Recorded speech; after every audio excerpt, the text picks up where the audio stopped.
Hello, and thank you for listening to the Hilariously Unemployed podcast. I'm your host, Dana Duckworth, also known as the Big Speaker. My goal with this podcast is ultimately to get someone hired. I know all too well the impacts of unemployment and layoffs. My guest and I hope to provide insight and resources that will support someone in gaining their next opportunity. You can support the Hilariously Unemployed podcast and those who are impacted by unemployment by giving this podcast a 5-star review, sharing it with someone who's hiring, or someone who's hilariously unemployed. I hope that you enjoy the show and find some laughter throughout. Hello, and welcome to episode 17 of the Hilariously Unemployed podcast. I am your host, Big Speaker Dana Duckworth, aka Speak Up Dana. And thank you for joining me here another week to talk about hilariously unemployed situations and tell more layoff stories, unfortunately. I'm so thankful and grateful always that you all have joined me. And just to catch you up on my week, it was an amazing week. I feel really, really good. I wrapped up a committee that I was on this year. That was a great experience. I'm getting notifications of committees that I'll serve on next year. So I'm planning for 2024. That's always awesome. I had a chance to speak to some students that are in the Leasing Training Academy in Maryland that Candace runs. And it is absolutely an amazing program. And I'm so thankful and grateful every time she reaches out to say, will you talk to the students and tell them your story about how you got started in multifamily housing? So shout out to Candace Manning and the LTA program that she is running. It is so amazing. And anything that I can do to support that program, I absolutely will. Now, I'm still hilariously unemployed, but y'all know I have many roles, many jobs, and many opportunities. One of these opportunities I would like to be to speak to someone's organization for Black History Month. Don't wait until the last minute to book your Black speakers, y'all, okay? We are active, available, and planning our calendars for 2024. We want to be able to share our stories in Black History Month and every month, honestly, but make sure that you are intentional and thoughtful in your planning for Black History Month. We know it comes every year, so don't be a last minute Lucy. All right, that's enough of me and my rant. Let's go ahead and kick off the show. I am so pleased to welcome another guest who was brought to me through the last episode, one of the last episodes, through another guest that was actually featured on the show. We'll talk about that once I get her introduction done. But today we have Starr Stephenson, who is going to be joining us. And she has a 15-year remarkable career that is in marketing. Her story is truly one that is very unique, and our discovery call was filled with laughter. I'd like to welcome her to the show. Starr, tell the hilarious hello. Hey, everybody. Thanks for having me, Dana. You are so welcome. Now, tell my audience, before we get into your unemployment story, how you find out about the Hilariously Unemployed podcast. Yeah, so a good friend of mine from college, Jessica, she was on your show, and I joined and I listened and I laughed and I thought, man, I've got a pretty funny story too. So I reached out to you. That is correct. So Jessica was on episode 15, I want to say, of the podcast titled The Happiest Place on Earth. Is available to you on all podcast platforms or wherever you get your podcasts on. And she shared her story about being laid off while she was in line for a ride at Disney. So that was indeed a very funny episode. And it brought me Tiffany, it brought me Starr, who has an even, I'd say, funnier story to me. But we'll let the audience be the judge. So, Starr, this is the way we kick it off. How long have you been hilariously unemployed? I have been very unemployed for the past 90 days exactly. Wow. We hit it on the head with this show this time. 3 full months. Okay, so you're unemployed now. You've been unemployed for 3 full months. Can you tell us? So, we're going to start from the beginning, how you got your start in your professional career, and then we'll work our way over to your current layoff. Absolutely. So I, like many others, in 2008, 2009, when the recession hit, graduated from college and did not have any job prospects because everybody else was already getting laid off. So I moved to the DC area where I had family. I started applying for jobs, spent some time as a leasing agent for a luxury apartment community where I could not afford to live, and eventually landed a really great opportunity with a Norwegian defense company selling remote weapon stations or marketing remote weapon stations to the federal government, essentially the United States Army, Marines, and Navy. So I was working on King Street, living the dream, hanging out with remote weapon stations. How does one market a remote weapon station? Do you use puns or is that frowned upon? Yeah, it's a little different in the government space. It's a lot of more like traditional marketing with industry events, a lot of handshaking, meet and greeting, a lot of meetings, and then subsequently RFPs. The government says they need something, and then we try to win the business through a proposal. And but it was fun. It was a strange time to be alive. There was still very much a war happening in Iraq and Afghanistan. The United States military was purchasing these remote weapon stations. They were valuable in saving lives of our soldiers. They protected our soldiers. So it felt really good doing it. It felt like, yeah, we're doing something awesome here. And I learned a ton. I was really young. I was really stupid. I didn't know what I was doing yet, and it was a great start to like learn a lot of different things and get my hands into a lot of different pots, I guess, at the company. Yeah, that definitely sounds like a learning experience. So you said that you marketed through more traditional means like conferences or whatever. Did you all like have trade shows to show off the weapons? Because Yeah, yeah, that wow. exists. It is called one of the big ones is AUSA, and it's a massive trade show that like the various companies bring out all of their examples of their machinery. You're talking Humvees, massive guns and firearms, like all sorts of different, night vision, all the things you could like never imagine all in one place. Mhm. And Yeah. this is where you got your spark and said that I want to market because marketing weapons was, I mean, it's not as colorful as other marketing. So I just don't know how you stuck with it after that. I don't know. It was just so like there was so much random things. I mean, okay, so I'm 24 or Mhm. 23. I joined this company.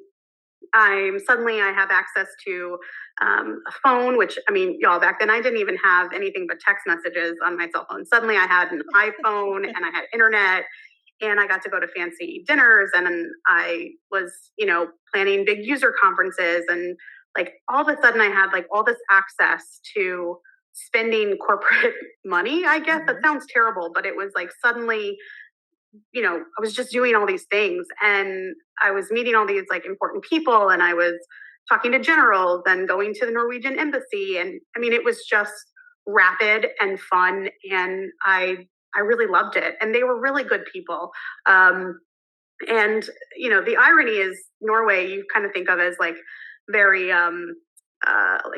like kind of like Switzerland, right? Like they're usually kind of right there in the middle. They're not taking sides. And what they were doing and what they created was such a cool product. But they were very cautious of how they marketed it too. Like we weren't really focusing on the weapon aspect of it. We were focusing really on the protection of lives, right? It was literally called the Protector. Like that was what we were marketing. Yeah. Um, so Yeah, that makes complete sense to market it as protection for the soldiers. Well, thank you for taking me down that route. Like you're the first person who's had that experience ever on the show, so I'm very so intrigued. random. Yes. So, how did you work your way out of that situation, and what was next for Yeah. you? I mean, I got laid off. Oh, That was, I suddenly wasn't there anymore. I did not see it coming. As I mentioned, I was very young. I wasn't making a lot of money. Like, let's be honest, I was living in a basement apartment with no windows mm. in the Well, DC area. Like, it was rough, but I was having a lot of fun. And, obviously the war had officially sort of ended, even though I think we all know, like, we were still in, pockets of these places, but the funding sort of slowed down. They did layoffs. I was impacted. And oh man, I was 25, 26. I was like, what? Me? Yeah. I'm laid off. Like, why? Like, I'm not even making any money. Like, what are you doing here? You like, pay me in Skittles. Why don't you want me to start? I'm so cheap. I'm cheap labor. Yeah. And it was a real, like, it was a real hit. Like, I think I think the first layoff for anyone is probably the most emotional. I was also young, so I was already kind of emotional. And I, sort of showed up for work, and HR was there, and my VP was there, and it was like, hey, we got to talk. And yeah, I was really devastated. These people had become, and they still are, like family. Like, you really, you spend a lot of time, you're traveling with people, and I felt like all the stages of grief, right? Like, I didn't want to believe it. I really struggled with it. Was very emotional. And I, had to, like, pack my stuff up and, like, here's my badge, and I had to leave. Did you get escorted out? Was there security, or it was just like no, there wasn't security. Someone walked me out so they could take my badge. Like, we had to use badges to get in and out. But I'm like texting my fiance. We weren't even engaged, actually. It was my boyfriend. We were living together at the time. He's now my husband. And I was like, I got laid off. Like, I got laid off. Like, what? And, at that time, like, I didn't have any savings, really. I was, so young and so inexperienced, and I wasn't making a ton of money. And it was like, what am I going to do? And so I kind of went home, and I had this, like, little wallowing party, pity party for a minute. And then I actually, my dad felt sorry for me, and he travels a lot, so he had a lot of points. He was like, I'm going to send you to Arizona to help your friend move, get you out of your head for a week, let you have a break, take a breather. And so I did. And then, of course, I didn't actually take a breather. I was applying for jobs like a psychopath. And I got lucky enough that I found a sort of a temp agency or something. And they had an immediate need for, just like a fill in while somebody was on maternity leave. And so I was like, whew, it bought me a little bit of time. Yeah. And it was like a 6-week, job. And at least I had something while I continued to look. And it just made me feel so much, like, safer almost. Yeah. And so I did that. It's nice to have that little security blanket. Yeah. It was great. Life. And then I got really, I was really fortunate. I landed a job. Literally, I ended that job and started a new job within, like, a week. And so I wasn't out of the game for long. And I left. The new company, I was making a little bit more money. It seemed all around like this, as unfortunate as it was, it worked out for the best, right? Okay, I'm good. And I don't think my dad has ever been prouder of me, because I didn't just land at any company. I landed at a firearm manufacturer. And wait a minute now. Not going from weapon stations to a firearm manufacturer. Your marketing skills have to be impeccable. I mean, yeah, it was, it made sense, right? Again, they had a whole branch and division dedicated to the government and the military. And so it seemed, they were also based in Belgium. So it was like perfect. On paper, it was perfect. It was like, this is right in my wheelhouse. Like, it was events and trade shows, and it was great. It wasn't the greatest experience. I didn't stay very long, but like I said, Curtis has never been prouder, because as a retired, military individual himself, he's like, oh yeah, hoorah, like, way to go. I think I broke his heart when I left. But it wasn't a great environment. It was really strange, and I met a couple of great people there that I'm still friends with. But I just pretty quickly realized, like, this was not yes, I'm making more money, but what did I do to make it? Yeah. What kind of decision have I made? And so I left again to go to reseller. So this was kind of my first start into software. And so I went to a Okay, so we got you software out of the reseller. weapons, Yes, and we are into out the of the weapons, software. still with the government, still kind Wait, of, was it like you know, cyber security or yes. oh No, wow. it was partially Oh, cybersecurity too, but they were a reseller, so they took all these like great software products and packaged them up with services and sold them to the government, kind of helping alleviate the feeling of like you're not just picking a company or a piece of software based on like inside information or anything. It's like, hey, we're presenting you with the right products for your solution, and mhm. you're not, you're not feeling like you're forced to be with one vendor for the rest of time. And so it was great, and I loved it, and I would have stayed forever. But eventually, my husband and I did get married, and we wanted to buy a house. And if you know DC, that Yeah. probably wasn't going to happen. So we moved to North Carolina, where I'm from originally, and I, eventually knew I couldn't keep commuting to DC every couple weeks, so I moved on to a healthcare company doing events. Okay, now we're getting healthy. We go from a weapon station to firearms to cybersecurity to now health. It's an Yeah, evolution. it is an evolution. But then I got a call from this great company called Bronto, and like shout out, it's literally one of the greatest companies I've ever worked for in Mhm. terms of culture and experience. And I'm there. I get a call. I can't turn it down. Like they are known in the area where we're in Raleigh, Durham, as one of the best places to work. So I take it. I'm like, yeah, I'm here. I'm Mhm. great. I'm pumped. Mhm. I'm at Bronto. We get acquired by NetSuite, and then we get acquired by another company called Oracle. You might have heard of them. Yeah. I might have heard of that extra And large company. I am loving it. I mean, this was like literally again, I would have never left. I never would have left this company because they were so wonderful. But unfortunately, um, I, along with a lot of people, were laid off. My experience just happened to be a little different because everyone else was in the office that day, but I was in Australia. Wait. Before we even go there, Yeah, because yeah. this is something that we need to lead into. Okay. So let's go back a little bit. So you're working for this company that you absolutely love and it gets Yes. acquired. What role Yeah. were you working in? What capacity were you working for this organization? So I was under the demand gen function, specifically handling all of like our events, and I supported both North America and APAC. So I spent a lot of time with the Australia and Singapore Mhm. teams. Yeah, Okay. doing events. And how much were you traveling for this employer at that time?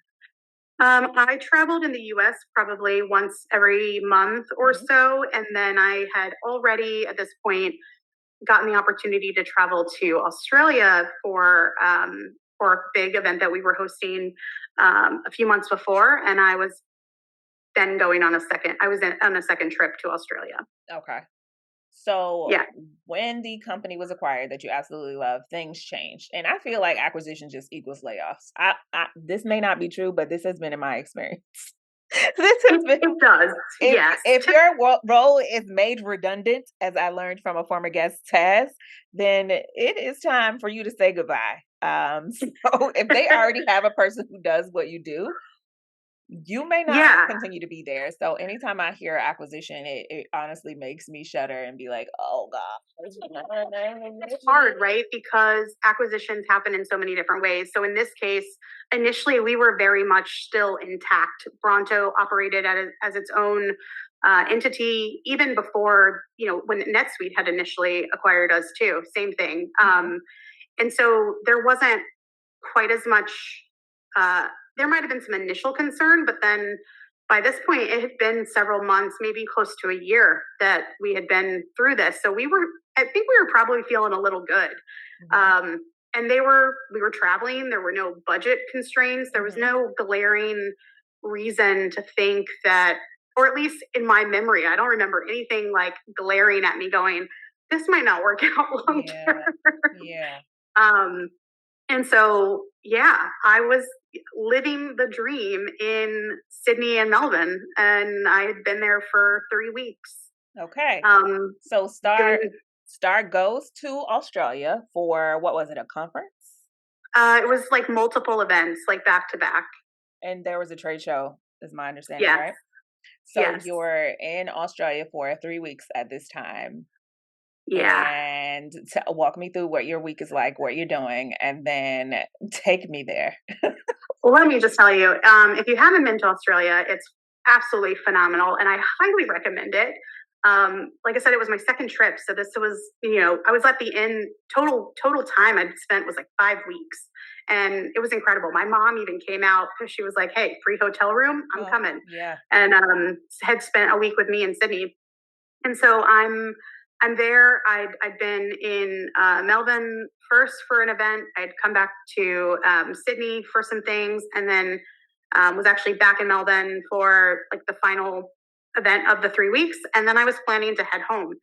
Um, and it's the last day of the trade show, and I'm peacefully asleep before my final day. And then I had planned to then fly back to Sydney, spend the night, and then get on my long haul flight back the last day. Mhm. And so I wake up to a missed call from my company, and it's like a generic number. And I was like, "Huh, that's weird." And then I listened to the voicemail, and it's like, "Hey, you need to call us back." And I was like, "Oh shucks, I'm probably about to get laid off." Don't call back. So I like I call the number back, and I'm like, "Hey," and they kind of tell me, they're like, "Hey, like, unfortunately, you've been let go, but don't worry, Star. We're not turning off your phone. We're not canceling your credit card. You are a special case. We recognize that you are literally in another country. You are technically employed until next Tuesday, unlike Okay. everyone else at the office who." I wasn't the only one impacted. It was a pretty big impact. There was probably in my department, my marketing department alone, there was like half of us were Mhm. just, gone. Mhm. And so it's like, don't worry, you're getting special treatment. Well, you were in Australia, so I would hope, like, we just wanted to let you know Yeah, before you landed back here in the US that you're not gonna have a job, but we're gonna hold you down while you're over there.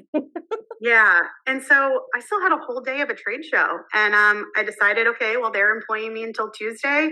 I'm gonna do the right thing. I'm gonna go. I'm gonna finish it out. I'm gonna pack it up. I'm gonna be strong. And I wasn't. It didn't feel anything like the first time, right? I didn't feel that negative emotion. I was very calm. I was okay. It sucks, So but tell it me, wasn't. like, the trade show, were you, like, trying to charm customers and handing out swag and trying to get them to do business with you all? No, no. The team there knew obviously pretty quickly what happened, and they sort of like let me sort of float kind of in the background. And then Okay. I took a very long lunch with a colleague who bought me lots of wine. It Uh-huh. was very kind. So you took a wine lunch. You took a wine lunch. I took a long lunch. um, yeah, and so then I packed it all up, and I needed to get back to Sydney for my, to check in to the hotel, and then the next morning I was supposed to go home. During that flight, um, obviously, like with the time change and stuff, I land in Sydney, and my phone no longer works, Ooh, they cut you and off? they somebody didn't get that memo that I was a special case, and Wait, that happens, by the way. did Like, you it's a have big a company. personal phone or did you only have your I did not. I had made the decision that it didn't make sense to keep having a second phone. Oh, So man. I am currently in Australia without access to a phone. And I'm kind of panicking a little, but like low key. Like, I'm like, Mhm, you know what? It's an English speaking country. mhm. I can figure this out. I can obviously get to my hotel. It's Sydney. It's not that hard. Mhm. Um, but then I'm getting kind of like upset. I'm a little bit annoyed. Well, yeah. Um, and I'm like, shoot, like, I'm gonna try to check into this hotel room. What if my credit card, my corporate card doesn't work? It does, thank goodness, because then we'd have been really in a problem, because I definitely did not have like some big credit card to back myself. Mhm. Um, and so I get in there, I check in, everything, and I'm just kind of annoyed and angry. I'm probably getting a little bit more angry by the second. Because I'm like, man, how are you going to leave an employee on the other side of the world without Stranded. access to a phone? Yeah, that is wild. I sent some maybe not well thought out or kind emails during that time period. Wait, did you use And the hotel computer to do that? well, I had access to the Wi-Fi at least. So I'm not locked out of my computer or anything Okay, yet. great. And now I have FaceTime. So I'm FaceTiming my husband. It's, late in Australia. It's early morning, back in the US. Everything's a mess. like, um, and I'm just like, I don't know what to do. And my husband is so great. He's like, I'll take care of it. I'm going to call Verizon. By the time you land at home, you'll have a phone. Mm-hmm. And I was like, well, that doesn't really help me right now, but okay. And so I sent a lot of really not just, I should not have sent any emails that night. I should have been barred from using my words. I was not happy. Who were you sending the email to? I'm pretty sure I copied a lot of people on them, but it was mostly like, hey, like this just isn't the way to handle something. And like, I'm a person still, like, and the people I'm talking to, they're people too. Like they're not nobody's doing this like intentionally, but at the end of the day, like I'm still a human trying to get home and I don't have any of the resources now. And I was being maybe a little dramatic, but I was also, tired, emotionally spent now. Yeah. Well, I went to sleep finally. I stopped emailing people. And I get up the next day and I go to get on my flight and I get in a car accident in the cab. It's like a fender bender. And I'm like, I'm like shaking my fist, see, what if I needed to call someone? Yeah, you literally were having the worst 24 to 48 hours ever. It was luckily it was very minor. I was not hurt. It was, I got to the airport, everything's fine. But then let me tell you, there is nothing like 30 hours of travel to think about your life decisions and how you have gotten there laid off in Australia, coming home, with like 6 weeks of severance. It was like a lot of time to myself and to my thoughts. I don't know if that was healthy, but it was fine. And I landed and everything else kind of like shook out. I mean, there was a lot of issues with like, severance pay because I had all these outstanding charges that no one could approve because they'd laid everybody above me off. There was all these like, so your boss was laid off? Yeah, my manager was laid off. So she couldn't approve. Nobody could approve the expense reports. Then they were like withholding my severance. I had to because I'm sure you had a lot of expenses from Australia. It was like $20,000. Oh, yeah. What? Well, because we had this big event that we had to put on a corporate card, and it was like a happy hour, and so we had to pay with a credit card, and none of these things seem like that big of a deal when you're employed, then suddenly, you're not. That back ASAP. Yeah, it was fun.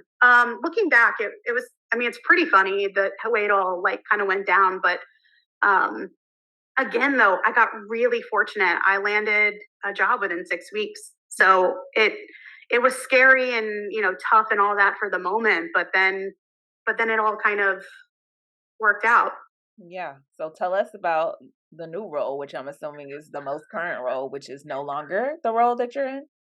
Yeah, so I mean, I still I went to a great startup, had a great time. We got acquired, and then I went to another startup, and again had a great time.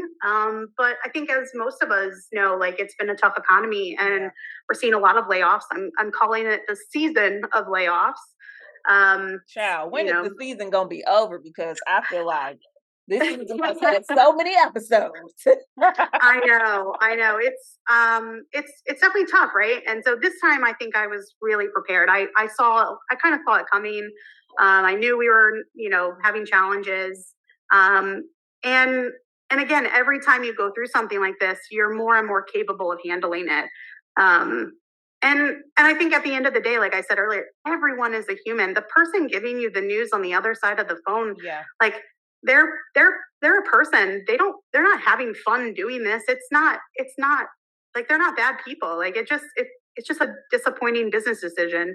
And it takes a lot of growth and a lot of time in Australia, to get you there. But that's kind of what I've really had to accept and learn, is that, it isn't personal, and it's, you still go through the phases of grief. It's still not a enjoyable experience, but it's also just like part of business, and not taking it personally, and not feeling the frustration with the human that is giving you the news, or the way it all goes down. Like, there's always like little things you wish might have been different, but at the end of the day, like, people are still people on the other side too. Yeah. So Okay, so now you're at this former employer, you're laid off from there. That was 90 days ago, correct? yes, 90 days. What was your thought process like? What was that first week after you got the news like? What was your kind of strategy at this point? Because honestly, you have become a layoff expert. You were I know, right? 3 times, 15 years. Um, I wonder if there's like a Guinness Book of Records I could like enter into. I don't know, but Um, if there is somebody who has done it like the most times in the world, please, I have a spot for you on my show. the first week, it was still kind of the end of, it was still pretty hot here in North Carolina. So, the pool wasn't quite closed yet. We had like one more week. So I took some time. I have a young toddler, so he kept going right on to daycare, and I tried to take some rest. Startups are hard. I was working really hard hours. I was genuinely giving it myself. I genuinely care about work. I I don't know how to turn off all the time, so I'm Yeah. very invested in my career, and so sometimes that's a bad thing. And so I tried to take a little breather. Hmm. Again, didn't last long because I am impatient. Um, so I That's a went good right thing back when it comes into to like, job search, though, I guess. yeah, I guess. Yeah, so I just kind of went right back to it. And I have a very supportive husband and family, and I'm very, very privileged to say that. Like, I know not everyone Yeah. has that support. Um, and so I just kind of took it easy for a couple days, and then got right back into it. Okay. And then what happened the next week? Well, let's see. I This is guess it would have funny. been a couple weeks later. Uh-huh. Um, my husband got laid off. Yeah, Yep, about folks, you heard it. She was laid off 3 times in her career, left abandoned in Australia with no cell phone, car accident, came back on a 30-hour flight, gets another job, and then another job, and then another job, and gets laid off again. And then weeks later, her husband gets laid off, making them both officially hilariously unemployed. yeah. Woo woo. It's like, you can't make it up, right? Like, it happened. My husband is steady Eddie, right? Like, my husband has always had a career that he's consistent in. He's been at his last company for 7 years, so he wasn't expecting it.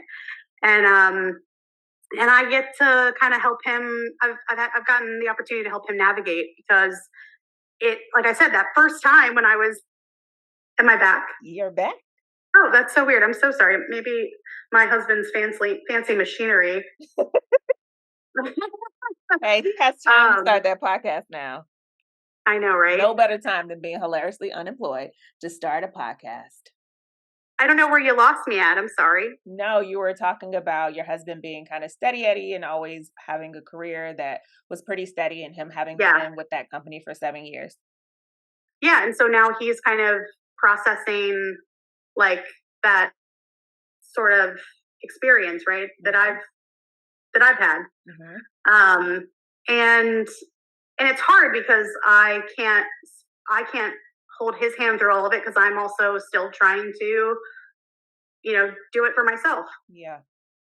And but yeah, so it's just, kind of going through this together is both good and bad, right?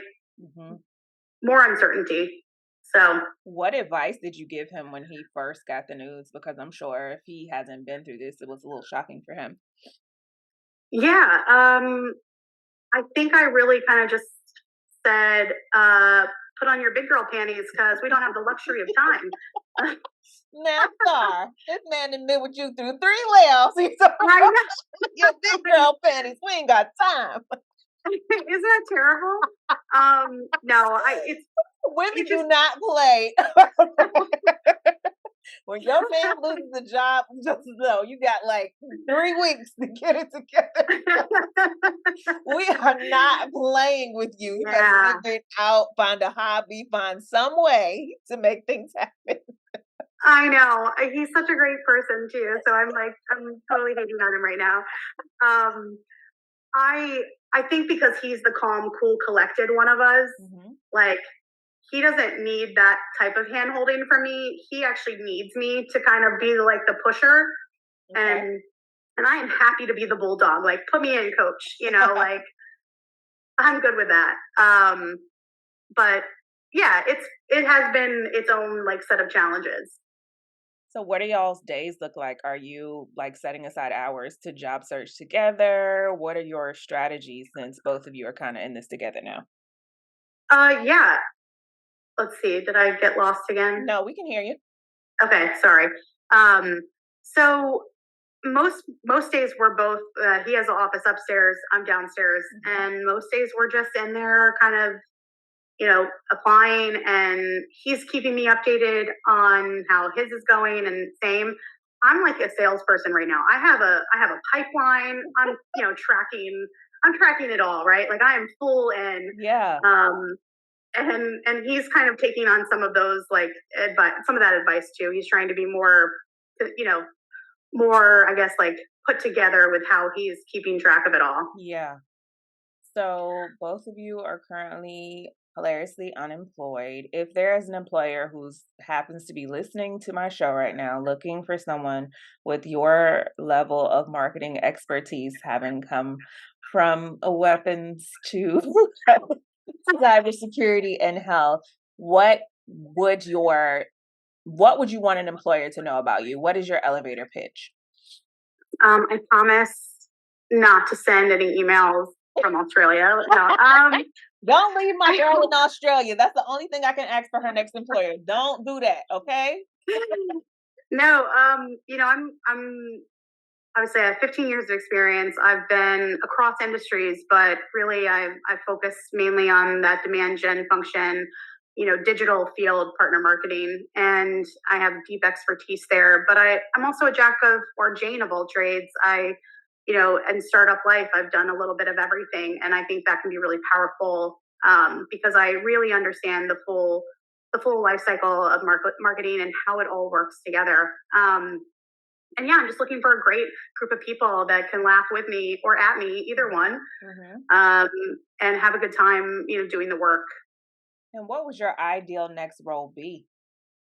Um, Probably again, like that head of demand gen or head of field marketing. Those are roles. And if it's a small enough team, I think even head of marketing, I could own. Um, Yeah, you yeah. could. You could own one. Just remember, I've got that weapon I experience. mean, hey, if I hear somebody was able to market some weapons, and I feel like they can market toothbrushes, they can market pretty much anything. You should start selling on TikTok shop. I mean, uh, you have some um, extreme yeah, experience, so do not downplay it. You can definitely be the head of somebody's marketing somewhere. it was a lot of fun. But I think too, it's just about finding the right fit all around, right? Like there's so many great people looking, and there's so many great opportunities. It's I want to be with good people with a good product and where I can have an impact. Absolutely. That's a way to put a bow on it. All right, Star. So not only have you been, kind of searching for yourself, assisting your husband in his search, but you just came up with this idea to support others who've been impacted in the same way that myself and unfortunately you and your husband have been. Please share with my audience what that is. Yeah, I'm calling it hashtag lift up the laid off.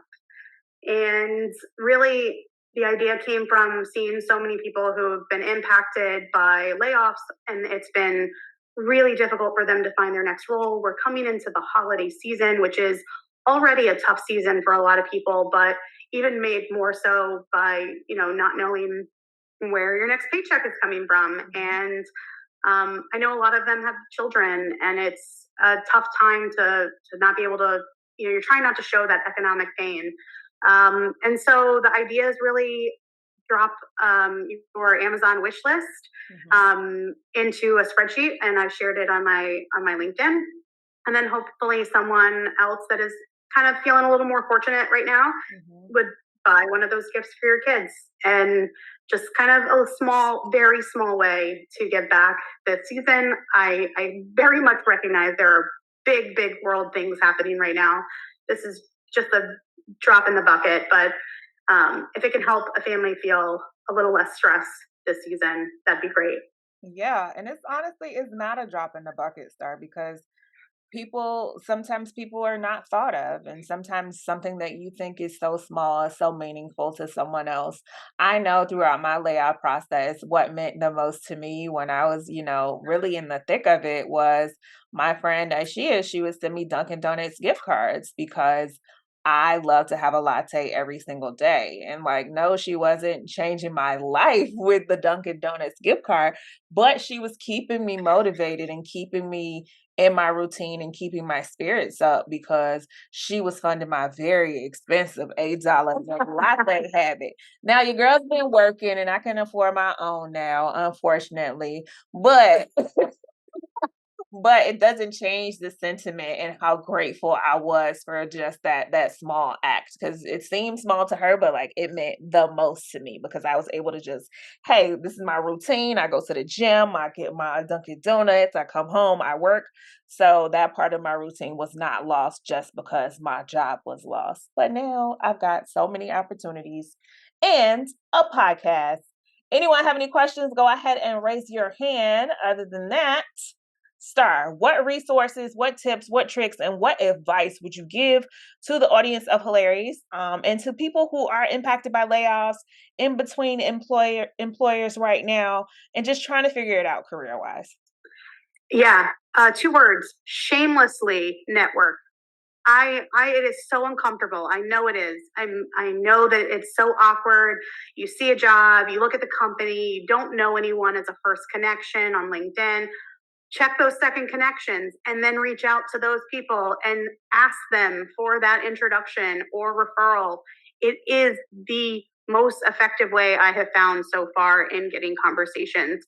And you might think, oh, I don't really know them that well, or I don't remember. What if they don't remember me? Who cares?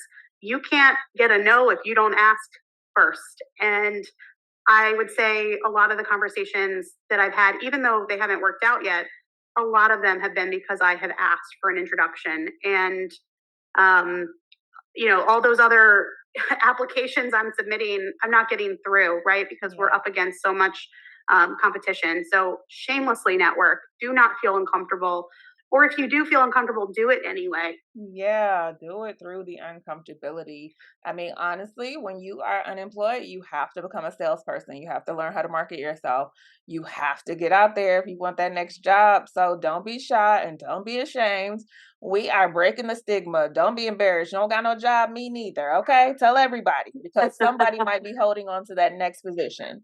Do not be ashamed, folks. Star, I want to thank you so much for sharing your story with me. It is truly one that made me belly laugh because Australia, sis, that's crazy. I am very hopeful that both you and your husband will find employment very soon. I know that you are working very hard to make that come to fruition for the both of you. Is there any last words you'd like to leave with my audience before I do my wrap up rant? I guess just, for all of the things I say at the end of the day, I know I've had some amazing experiences, worked with some amazing, amazing humans, and, gotten to travel and do a lot of really cool things because of the jobs I've had. And so I don't want to take away from any of, that and how grateful I've been to be part of it. So I'm looking forward to finding that next opportunity. And if you do send me to Australia, I will go. I don't want to take Australia off the list of where you could send me. She will go, No, but she will be bringing a personal cell phone. Exactly. No, but thank you for letting me tell my story and for having me. Absolutely. It has been my pleasure. Y'all heard it here, folks. This has been episode 17 of the Hilariously Unemployed. I'll name this episode later, but I'm sure it's going to have something to do with Australia. It might be called The Down Under. I don't know. Maybe a play on something like that, but we'll figure it out once I listen back and edit this podcast. I want to thank each and every one of you for joining us again on this Friday. Look around, look into the audience. Everybody that you see, go ahead and hit that connect button. Definitely connect with me and connect with Starr. If there's anybody in your network hiring or hilariously unemployed, please consider my podcast a resource. You can find the Hilariously Unemployed on all podcast platforms. That means Spotify, YouTube, Apple Podcasts, and everywhere you get your podcasts on. I don't ask for any favors except for you all to leave me a 5-star review, subscribe, download, and share with the family member or friend so we can keep doing what it is that we do. We will not have an episode next Friday because I'm going to see my bestie in Nashville. So when y'all see me acting up, mind your business. This has been the Hilariously Unemployed. I'm the big speaker, y'all. Have a wonderful weekend. Bye.